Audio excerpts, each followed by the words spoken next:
Good morning, church. Let me read to you from Mark chapter 1, verses 16 through 20. Passing alongside the Sea of Galilee, he saw Simon and Andrew, the brother of Simon, casting a net into the sea, for they were fishermen. And Jesus said to them, "Follow me, and you will become fishers of men." And immediately they left their nets and followed him. And going on a little farther, he saw James, the son of Zebedee, and John, his brother, who were in their boat mending the nets. And immediately he called them, and they left their father Zebedee in the boat with the hired servants and followed him. Chuck Swindoll calls Mark the working man's gospel. This is because it's efficient, pithy, and to the point. Mark doesn't waste any time jumping to the main ideas. The book starts with John the Baptist preparing the way for Jesus. Jesus is then baptized. He then begins to preach, and after this, he begins calling men to himself. In this passage, Jesus calls 4 fishermen, Peter and his brother Andrew, and then the sons of Zebedee, James and John. I think it's important to keep in mind, just as a side note, that the fishing industry in Galilee was pretty lucrative. These are not financially desperate young men with nothing to lose.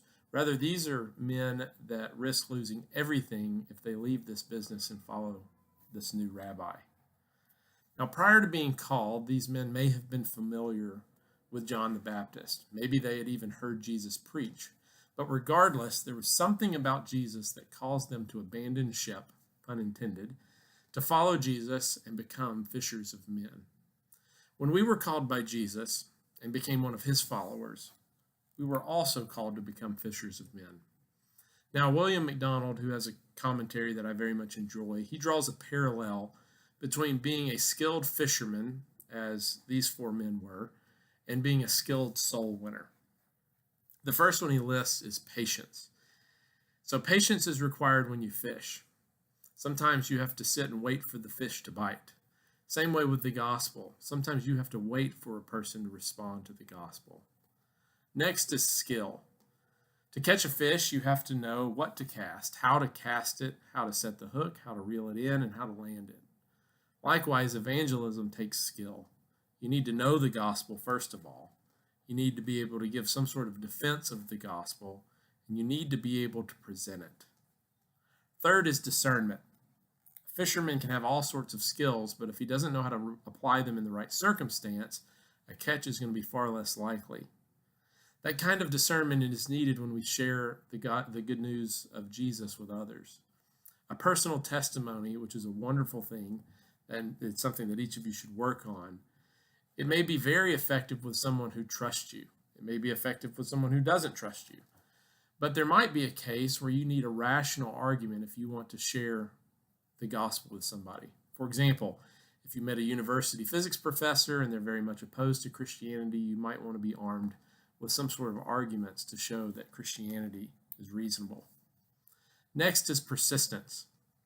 Bert and Ernie of Sesame Street fame, there was a skit that they would do, and they would be in a boat and they would yell out, "Here, fishy, fishy, fishy," and the fish would just leap into the boat.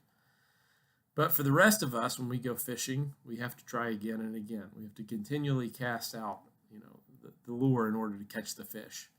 Same is true when it comes to being fishers of men. We have to be persistent.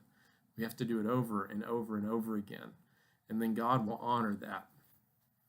Now, I like to fish. In fact, some of my favorite childhood memories involve me fishing with my dad. But I'm not about to enter a professional bass fishing tournament.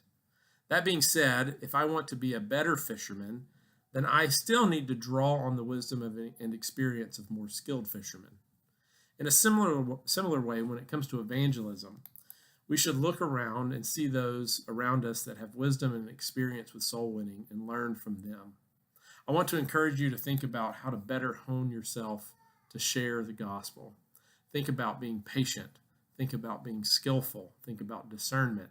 And think about persistence. I'll be praying for you. Keep praying for me. I'll see you next week.